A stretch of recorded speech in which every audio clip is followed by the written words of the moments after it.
Welcome to the Geek Homeworld. I am your host, SavageTechman. We talk sci-fi, TV, movies, superheroes, and all from a geek perspective. You can find us on Blogger, Google+, Twitter, Facebook.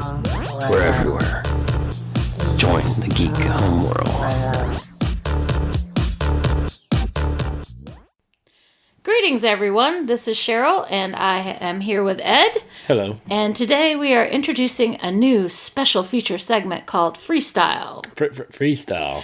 Wherein I ask Ed 4 very random questions. Very random. Which he has no idea what I'm going to ask him. And you have no idea how I'm going to answer. So we shall see what sort of nonsense and shenanigans ensue. Yay, shenanigans. Are you ready? I am. I am scoring you because there are correct answers. Oh. In my opinion, because I'm a woman and I know best. Okay. Moving right along. All right, so question number 1. Yes. Which pet would you most like to have? Would I most like to have? All right, here's your list. Einstein from Back to the Future. Einie. Gizmo from Gremlins. Gleek from Super Friends. Moffat from Battlestar Galactica. Porthos from Star Trek Enterprise. Or Spot from Star Trek The Next Generation. All right, I alienate, no pun intended, all the cat lovers out there. I don't want Spot because I'm not a cat fan. I don't want something lazier than me. Spot's always hopping up on your console when you're trying to search for life forms. Exactly, and I just love searching for life forms. Life forms.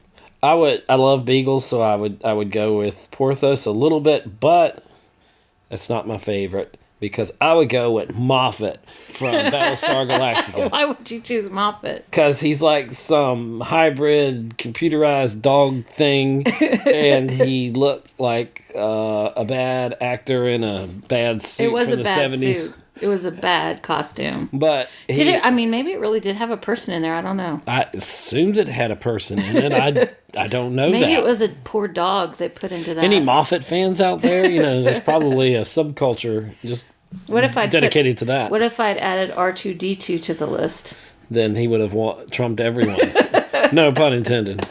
I would build a wall around R2-D2. I don't know what that means. He would trump everyone. Oh. I'm trying to be clever.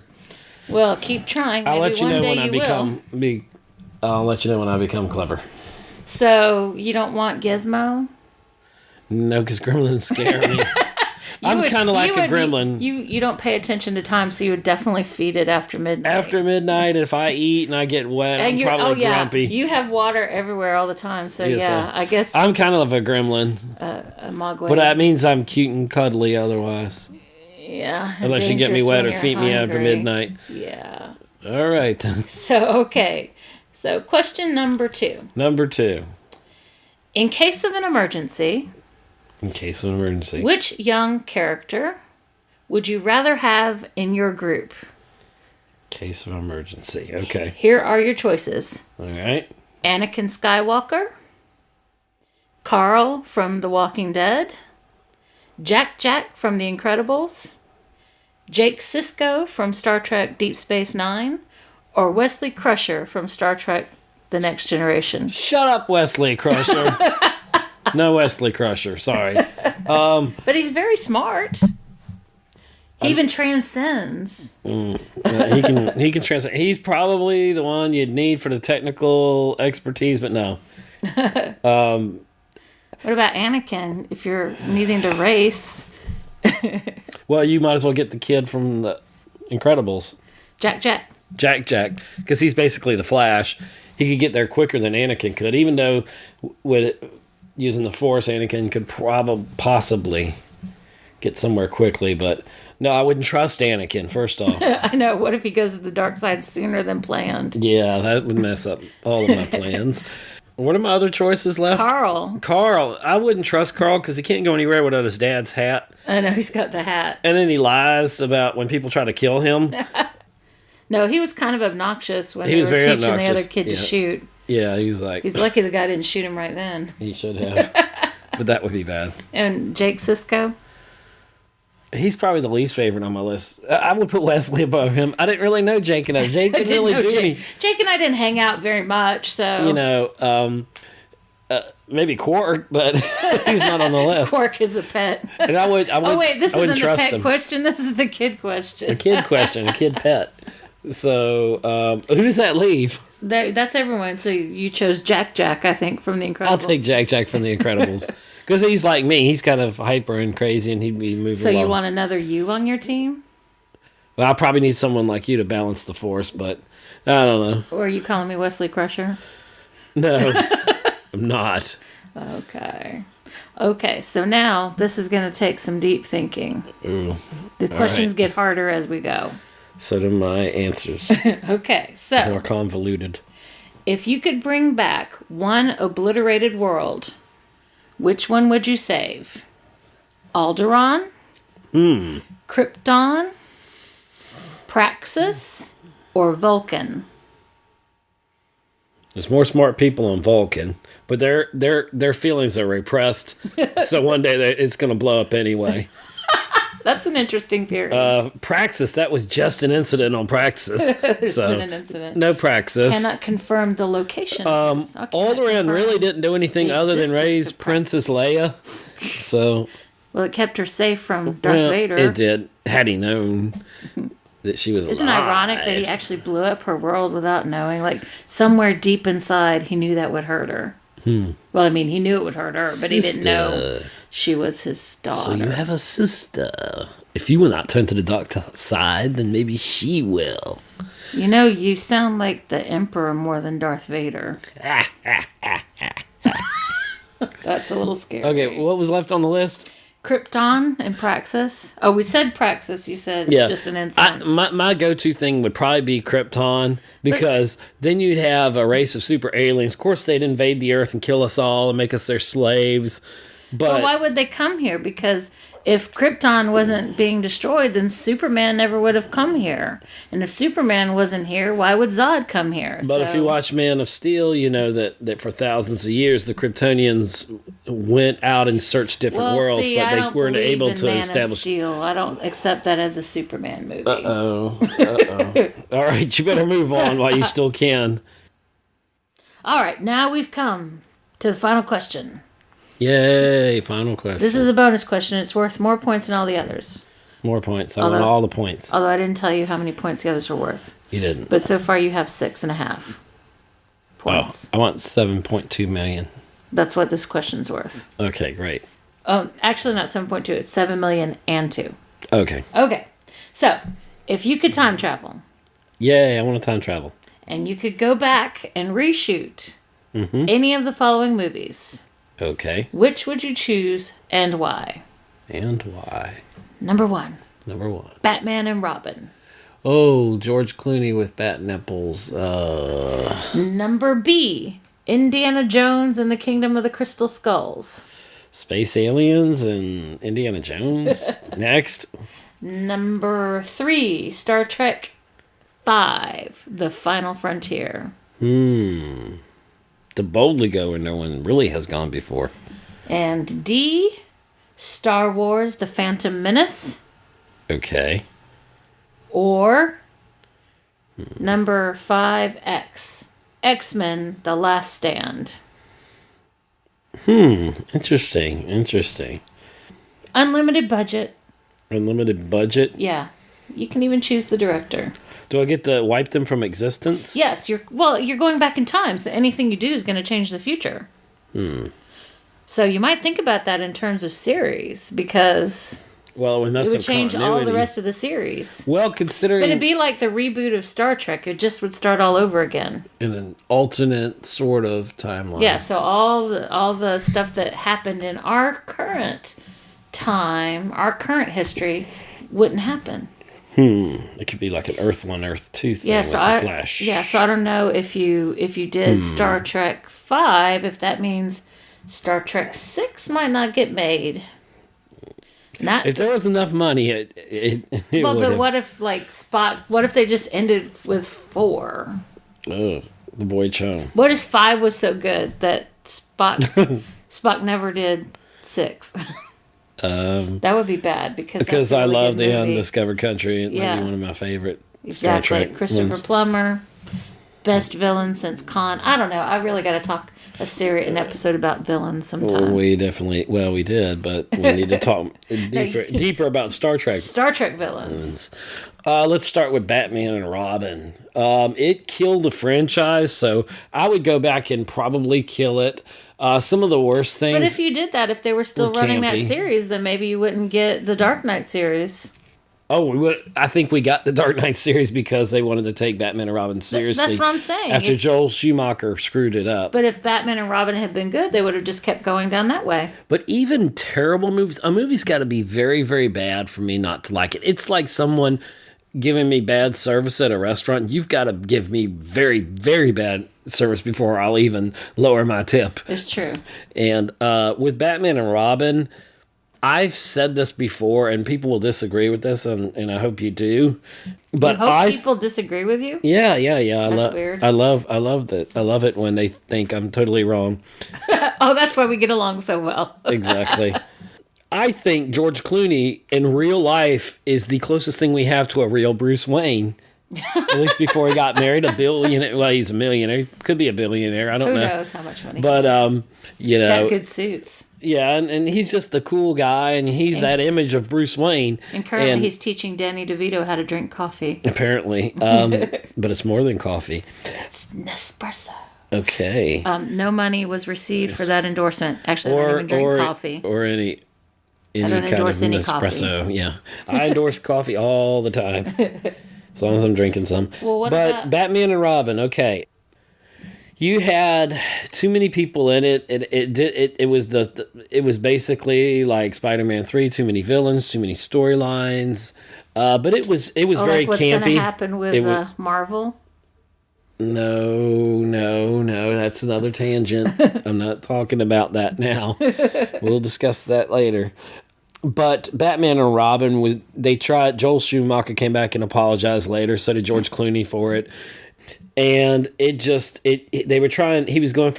Joel Schumacher was going for the cheese factor, kind of like the earlier Batmans, but it changed the tone of the whole series, and it pretty much killed Batman, no pun intended, until Christopher Nolan came along and said, well, let me reinvent Batman, essentially.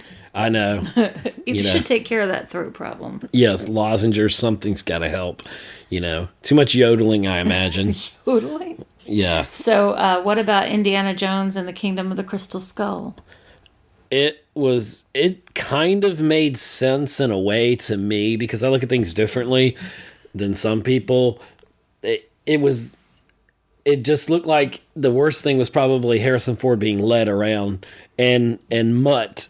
I liked Mutt. Mutt was the worst part of the movie. And but I like Shia LaBeouf. I don't. And only Eagle Eye, that's the best movie he ever made. I just didn't like the alien thing. Well, the alien thing seemed, for the 50s, it seemed a natural progression as you moved the storyline ahead. And it made some sense. And it was like maybe the ultimate quest next to the Ark of the Covenant. And which is the ultimate quest with Indiana Jones. But it felt like an older Harrison Ford being led around. It was a disjointed movie. But it had a lot of gophers. Are those gophers or groundhogs? Groundhogs, but we had. It doesn't stand up to the other movies. It's hard to have anything but a bad taste in your mouth from that movie. What about The Final Frontier?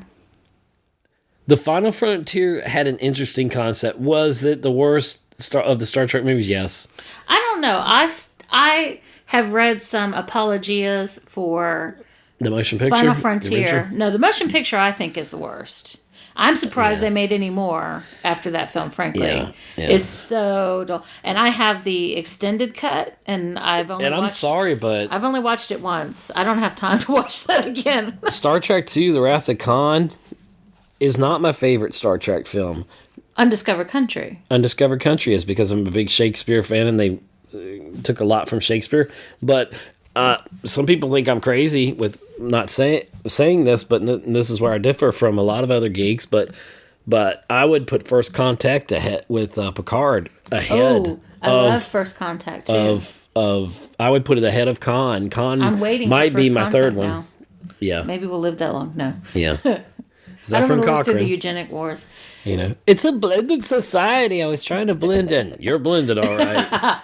But So, Final Frontier, though, I mean, it does explore some issues. Maybe it's too philosophical. it's too metaphysical for some people. You don't when want it's all the I feel your pain stuff, but if you go back, You and learned look a at lot it, it's about not the bad. characters. Yeah, you do. You know, and all that. If you talk about J.J. Abrams' Star Trek Into Darkness, basically how he flipped the script, Khan was the good guy. What Khan was doing, I mean, you can't blame Khan. was totally justified. Yeah, I mean, So definitely the the good guys are the bad guys in that movie. there were some You're trying inconsistencies to kill my in it and people. all, but I liked how he flipped the script. But it was interesting. But I don't think he's so Khan, but Star Trek V. Okay, next one. Let's see. Star Wars: The Phantom Menace. Star Wars, even when it's is like pizza. Even when it's bad, even when it's cold, it's still pizza. It's still good. George Lucas originally had shopped around to Steven Spielberg and a lot of other high ranking directors. He did not want to direct the prequels, and they're like, no, we're not going to touch Star Wars. This is yours, baby, George. That's what Spielberg told him. Now he's like, hands off. Well, and so George ended up washed his hands of it. writing the dialogue. George is a great storyteller. He's the overall vision of it and how things should look and all that. But he's not good with dialogue. I had PMS that we mentioned, Phantom Menace syndrome. My expectations, like The Force Awakens, but not as bad, were built up so high that, of course, I was going to be let down. But I can watch Phantom Menace and not grimace at it. And no, I'm not talking about Grimace from McDonald's. Well, it's really episode 2 that's the worst. No, episode 3. There are parts. You see, that's the thing is, I don't know. Episode 3 2 is has not the some worst. moments. Episode 3 was pivotal. It's good. Yeah, Episode it's good. 3 is the best of the prequels, obviously. Yeah. With Star Wars, in some ways, it could be the third or fourth best of the entire series. Well, and not counting Force Awakens so far, but I would not. I don't know if I would reshoot it. Jar Jar Binks. I wouldn't make Just edit him out. as irritating, but he may be. I know why George Lucas put him in there. It was to bring the kids around. It was to bring some comic relief to it. But you know what? The Phantom Menace, the thing that upset me kind of, and I don't know if I've ever addressed this, is the fact that the Phantom Menace, it was really all about politics. All of the Star Wars thing. I thought the whole idea of the Senate. Phantom Menace, I really thought the Emperor and Palpatine were two separate people, and I thought there was some. And I thought originally when we left the original Star Wars trilogy, when they hinted about the Clone Wars, I thought they meant the clones of like Luke Skywalker and everything, which is in the expanded universe that is not an official canon now. But that's another story for another time. So the Phantom Menace, no, I would make changes to it, but I would not like do the nuclear option on it. So you have one more. What's my other one? X-Men: The Last Stand. Okay. There was no way to actually do X-Men: The Last Stand, even with a bigger budget. With the Phoenix Saga, there's no way to show the Phoenix as this big flaming 100,000 foot whatever flaming bird that she became when she was the Dark Phoenix and all that. There was no way when Jean Grey. There was no way to really do it and make the X-Men movies that real in like a realistic setting like they did. It totally made sense for me, and this is where a lot of people disagree, but it made sense for it to be like a multiple personality thing. And I will fervently disagree about one thing in that movie. Well, there's a lot of things, but one thing I would definitely disagree with is no matter how much Jean Grey was overcome by the Dark Phoenix, whatever, however you want to say it, she would not kill Scott. Her and Scott had a psychic rapport. They loved each other. It was just beyond approach. And I hate how the X-Men movies made my favorite character going into the first X-Men movies to X-Men 2, X-Men United, and X-Men 3, essentially The Last Stand. They made basically Scott a stand on the side kind of B character when he was supposed to be. He was Xavier's general. Basically, he was the badass, but He's Hugh just Jackman. crunching on the Wolverine's moves there. He's just getting in the way. Well, the thing is, but Hugh Jackman dominated that role and owned that role of Wolverine so much that basically Scott was kind of pushed to the side, and all the movies have focused around Wolverine, and that's fine. Well, I mean, that's the thing. Still, it's like the way that comes across between Scott and Wolverine. Why does Jean choose Scott? I mean, if I don't know any woman that given those two to choose from would not choose Wolverine. They choose Wolverine because he's the bad boy. It's the whole exactly. But you might want a bad. Well, if they had maybe some actor that looked better, Scott's y'all hotter, assume. I don't know. right? I don't know. Yeah, I guess he is with his optic blast, but I thought Scott was a more interesting character, I take that back. Wolverine's very interesting. I like Wolverine. Believe me, I don't dislike Wolverine. I don't dislike Hugh Jackman at all. They're phenomenal, but I would have liked to not see the character of Scott Cyclops be pushed to the side. He was a lot more important in the X-Men universe in some ways than Wolverine was. So, all right, so we've come to decision time. Your time capsule is ready to take you back. Okay. You have to decide where you're going. Which film are you going to reshoot? Reshoot or reshoot or destroy it. You have to destroy it when you reshoot it. You're going to start from the beginning. So the old film is never going to exist. Don't you know how time travel works? No. It may have already changed and we not know it. If we're looking at probably least favorite of the group, I'd have to say Indiana Jones and the Crystal Skull, or Going to Crystals, or whatever it was called. I'd have to let it go. I would not reshoot X-Men. I probably would, but I don't know. I'd have to say Indiana Jones would probably be the one. So. All right. Well, thank you so much for playing our quiz. Are you gonna tell me how I scored? Oh yeah, you got 7,000,002. But. Oh wait, you had 6 to begin with, 6.5. So you got 7,008.5. Are you gonna tell me what the correct answers are? Since you gave the quiz. Okay, let's see. What are your thoughts? Correct real answers. Quick? Well, I agree According with to you. Although Gizmo would not make a good pet for you. Gizmo, I think, is the winning pet, and I think Wesley Crusher, because he's smart and you need him on your team. And he's just annoying. And you have to save Vulcan. You didn't say Vulcan. I didn't say Vulcan. Too many smart people. Yeah, you thought it would implode anyway. So yeah. But I think Indiana Jones. I think you're right. On that, it could use a refresh, start over, wipe it. What, Chris Pratt or somebody? No, I like. You mean instead of Shia LaBeouf? No, instead of Harrison Ford. Oh, wow. You're taking Harrison Ford out? No. That's bad. Well, even Harrison Ford probably didn't look like he wanted to be in that movie. No. Harrison Ford looks like he didn't want to be in Star Trek 7. What did he say on Jimmy Fallon? He's like, they gave me a paycheck. They gave me a paycheck. No, he's more psyched up about 7 than he is about Indiana Jones. Well, thank you very much for playing our game today. Thank you for freestyling. That's how I roll. Yeah. Okay. Thanks for listening to another episode of the Geek Homeworld podcast with your host SavageTechman. You can find us on Libsyn, Google+, follow us on Twitter, like us on Facebook, listen to us on iTunes, see us on YouTube, be part of our Mixler chats. Thank you. See you again on the Geek Homeworld podcast.